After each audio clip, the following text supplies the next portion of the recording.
महाराष्ट्र में बीजेपी शिवसेना गठबंधन फाइनल। सितंबर में टूटे रिश्ते के करीब 2 महीने बाद दोनों पार्टियों की साझा प्रेस कॉन्फ्रेंस में हुआ औपचारिक ऐलान। शिवसेना को कुल 12 मंत्री पद मिले, 5 कैबिनेट और 7 राज्य मंत्री पद। डिप्टी सीएम की डिमांड नहीं हुई पूरी। गृह, राजस्व, वित्त और शहरी विकास जैसे विभागों पर भी शिवसेना ने छोड़ा दावा।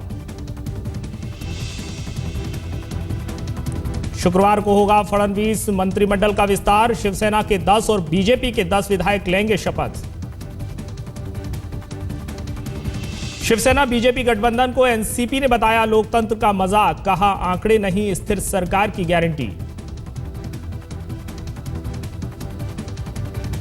शिवसेना आज सरकार में जा रही है। 1 महीना विरोधी पक्ष नेता के रूप से उन्होंने बहुत सारे बयान वहाँ पे दिए थे। कौन से पार्टी का कौन सा असली रूप है अभी महाराष्ट्र की जनता के सामने आया है।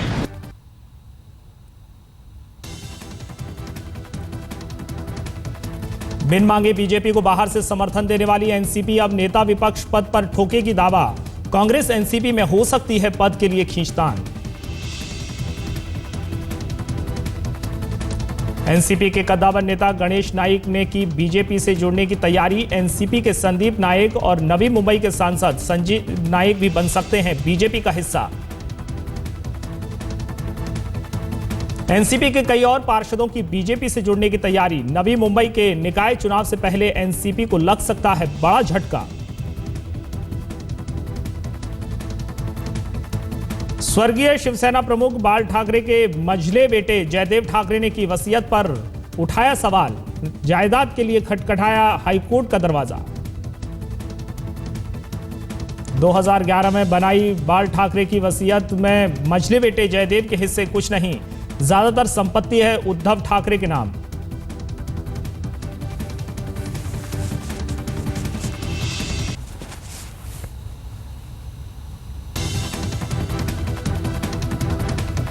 मुंबई क्राइम ब्रांच ने माधुरी दीक्षित को धमकी देने वाले 23 साल के युवक को किया गिरफ्तार।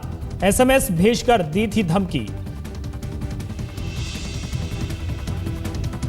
पुलिस के मुताबिक आरोपी युवक ने एसएमएस में खुद को छोटा राजन गैंग का बताने वाले युवक ने माधुरी के बेटे को मारने की धमकी देते हुए की थी रंगदारी की मांग। पुलिस के मुताबिक युवक को एक फिल्म मैगजीन से मिला माधुरी का नंबर। माधुरी के अलावा भी कई सितारों को भेज चुका है धमकी भरे एसएमएस। खबर है कि यरवड़ा जेल में संजय दत्त ने दूसरी बार फर्लो की अर्जी दी है। अर्जी मंजूर होने पर 14 दिन की मिलेगी छुट्टी, जिसे 14 दिनों के लिए और बढ़ाया जा सकता है।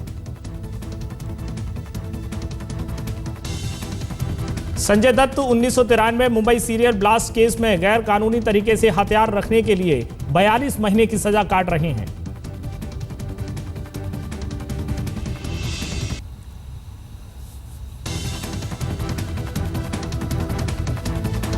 बॉम्बे हाईकोर्ट ने विधानसभा में ध्वनिमत के खिलाफ आई 4 अर्जियों को किया खारिज। जस्टिस कनाडे ने कहा कि कोर्ट को पूरा यकीन नहीं कि इस तरह की अर्जी को सुनना कोर्ट के अधिकार क्षेत्र में आता है। ध्वनिमत के खिलाफ 4 अर्जियों में से एक पूर्व कांग्रेस मंत्री और विधायक आरिफ नजीम खान ने दायर की थी, जिसे बीजेपी सरकार को गैर संवैधानिक करार देते हुए उसकी बर्खास्तगी की मांग की गई थी। राज्य सरकार से सुनील मनोहर ने यह दलील पेश की थी कि ध्वनिमत मान्य होता है, अगर ध्वनिमत से बहुमत साबित हो जाता है तो गिनती की जरूरत नहीं होती। देवेंद्र फडणवीस ने हाईकोर्ट के फैसले के बाद ट्वीट कर लिखा, दोषहीन महसूस कर रहा हूं। अरब सागर में शिवाजी महाराज की मूर्ति लगाने पर वन और पर्यावरण विभाग से मिली हरी झंडी। प्रकाश जावड़ेकर ने किया ऐलान। बड़ी खबर है क्योंकि शिवसेना और बीजेपी में चुनाव के पहले जो 25 साल का गठबंधन था वो टूट गया था और दोनों ने अलग अलग चुनाव लड़ा था। चुनाव नतीजे आने के बाद भी दोनों के बीच में चुनाव बाद का गठबंधन नहीं हो पाया था और देवेंद्र फडणवीस ने अपनी अल्पमत की सरकार बनाई थी और शिवसेना ने विपक्ष में बैठने का फैसला किया था। लेकिन अब दो पुराने साथी एक बार फिर साथ आए हैं। शिवसेना के 10 मंत्री कल शपथ लेंगे, जिनमें से शामिल हैं दीपक केसरकर, राजेश क्षीरसागर का नाम भी मंत्रियों जो शपथ लेने वाले हैं उस लिस्ट में शामिल है। रविंद्र बैंकर, संजय राठौर, विजय शिवतरे, दिवाकर राउते, दीपक सावंत भी मंत्री बनेंगे। तो शिवसेना की जो 10 मंत्री शपथ लेने वाले हैं उनमें एकनाथ शिंदे, सुभाष देसाई और रामदास कदम का भी नाम शामिल है। तो 10 विधायक मंत्री पद की शपथ लेंगे, जिसमें से 5 कैबिनेट मंत्री होंगे और 5 राज्य मंत्री के तौर पर शपथ लेंगे। जो फॉर्मूला निकल करके आया है उसमें शिवसेना को 12 मंत्री पद दिए जा रहे हैं, जिनमें 5 कैबिनेट मंत्री होंगे। तो शिवसेना बीजेपी के बीच हुई डील आखिरकार गुरुवार को औपचारिक मुहर में बदल गई। मुख्यमंत्री देवेंद्र फडणवीस ने शिवसेना नेताओं के साथ एक साझा प्रेस कॉन्फ्रेंस कर ऐलान किया कि सरकार में शिवसेना के 12 मंत्री होंगे। अपनी अल्पमत सरकार को बहुमत में लाने के लिए उन्हें आखिरकार विपक्ष में बैठी शिवसेना का सहारा लेना ही पड़ा। इस साल 25 सितंबर को गठबंधन टूटने का ऐलान करने के 2 महीने बाद शिवसेना बीजेपी के नेता एक साथ प्रेस कॉन्फ्रेंस करते नजर आए। पिछले 3 दिन से चल रही बातचीत के बाद दोनों पार्टियों को समझ में आ गया कि विधानसभा चुनाव के नतीजे दोनों की साझा सरकार बनाने के लिए थे। जो जनसमर्थन हमको प्राप्त हुआ है वो कांग्रेस और राष्ट्रवादी के विरोध में महाराष्ट्र में जनसमर्थन हमको प्राप्त हुआ है। महाराष्ट्र की जनता का, हमारे सभी कार्यकर्ताओं का, दोनों पक्षों के विधायकों का लगातार ये मानना था कि हम लोगों ने साथ में मिलकर इस सरकार को चलाना चाहिए। 5 दिसंबर को होने वाले मंत्रिमंडल विस्तार में शिवसेना के 10 और बीजेपी के 10 मंत्री शपथ लेंगे, लेकिन बीजेपी ने शिवसेना को 12 मंत्री पद देने का वादा किया है।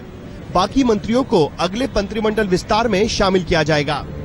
दोनों पार्टियों के बीच हुई डील के तहत शिवसेना उप मुख्यमंत्री पद और गृह, राजस्व, वित्त और शहरी विकास जैसे विभागों पर अपना दावा छोड़ देगी। वहीं बीजेपी ने वादा किया है कि स्थानीय निकाय चुनाव में बीजेपी शिवसेना को साथ लेगी।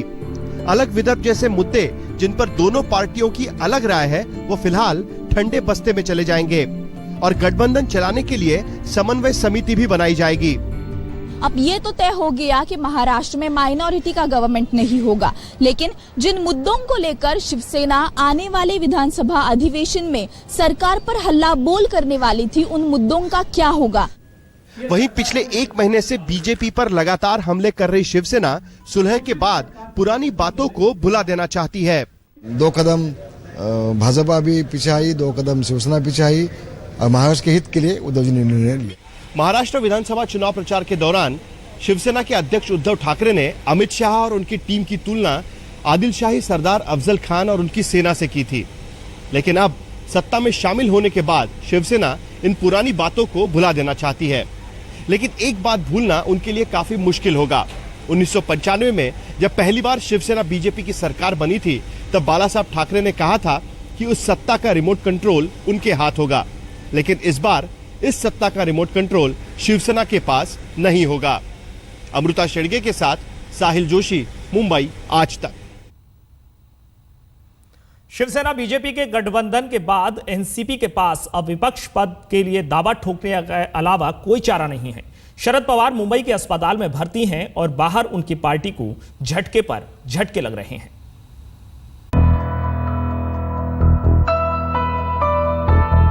बीजेपी शिवसेना के बिगड़ते रिश्तों से एनसीपी को लगा कि उसके हाथ मानो सत्ता की चाबी आ गई है। पवार ने बिन मांगे बीजेपी को समर्थन देने का ऐलान कर दिया, लेकिन अब दोनों पार्टियों के गठबंधन ने पवार को मानो कहीं का नहीं छोड़ा। गुरुवार को एनसीपी ने प्रेस कॉन्फ्रेंस तो रखी थी शरद पवार के जन्मदिन का प्लान बताने के लिए, लेकिन यहाँ शिवसेना बीजेपी की दोस्ती का किस्सा हावी रहा। मौका परस्त राजनीति में माहिर शरद पवार के हाथ फिलहाल तो खाली ही है। देखिए, विधानसभा विधान परिषद में विपक्ष नेता के लिए राष्ट्रवादी कांग्रेस पार्टी बिल्कुल दावा करेगी।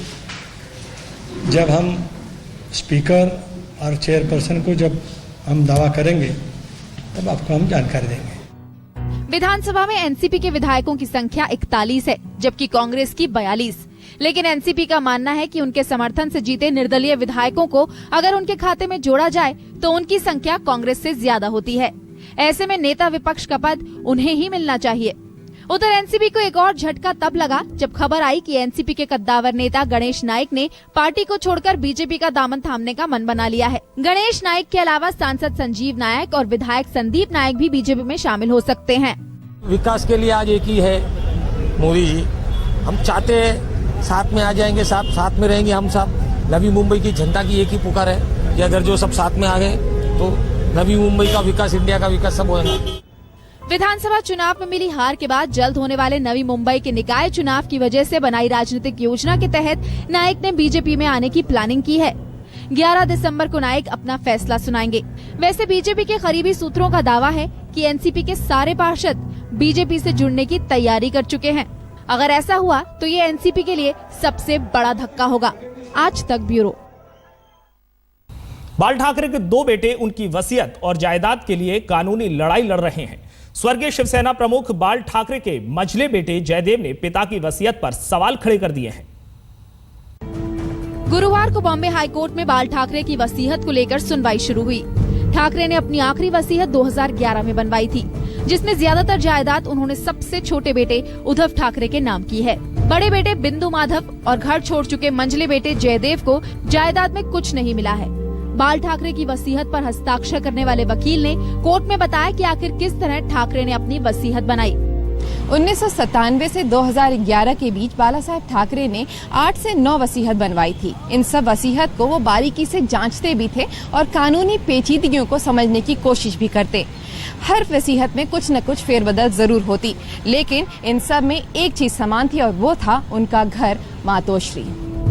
देहांत से ठीक 11 महीने पहले बनाई गई आखिरी वसीयत में ठाकरे की कुल संपत्ति 14 करोड़ 85 लाख रुपए बताई गई है, लेकिन बंटवारा सिर्फ मातोश्री का ही हुआ है। बंगले की पहली मंजिल जयदेव और दूसरी पत्नी के बेटे ऐश्वर्य को दी गई, लेकिन वसीयत में ये भी साफ है कि यहाँ ऐश्वर्य के माता पिता नहीं रह सकते। बाल ठाकरे बिंदु माधव के बेटे के नाम भी बंगले का एक हिस्सा रखना चाहते थे, लेकिन बड़े बेटे की पत्नी से अनबन के चलते उन्होंने बिंदु माधव के परिवार को कुछ नहीं दिया। बाल ठाकरे की भंडारधारा और करजत की जमीन भी सिर्फ उद्धव को मिली। इसके अलावा सभी छोटी बड़ी चीजें भी उद्धव के हिस्से आईं। मंझले बेटे जयदेव का कहना है कि अकेले मातोश्री बंगला ही 40 करोड़ का है। इसके अलावा कई और जायदाद हैं जिनका वसीयत में जिक्र ही नहीं किया गया है। जयदेव का ये भी दावा है कि घर छोड़ने के बावजूद भी वो पिता के बेहद करीब थे और ऐसे में जायदाद में उन्हें कुछ न मिलना उन्हें हजम नहीं हो रहा। जयदेव ने उद्धव की पेश की हुई वसीयत के अंग्रेजी में होने पर भी उंगली उठाई है। उनका कहना है कि मराठी में हस्ताक्षर करने वाले पिता, जिन्होंने पूरी जिंदगी मराठी और मराठी मानूस की लड़ाई लड़ी, वो आखिर अंग्रेजी में वसीयत क्यों बनाएंगे। मामले की अगली सुनवाई अब 10 दिसंबर को है। विद्या, मुंबई, आज तक।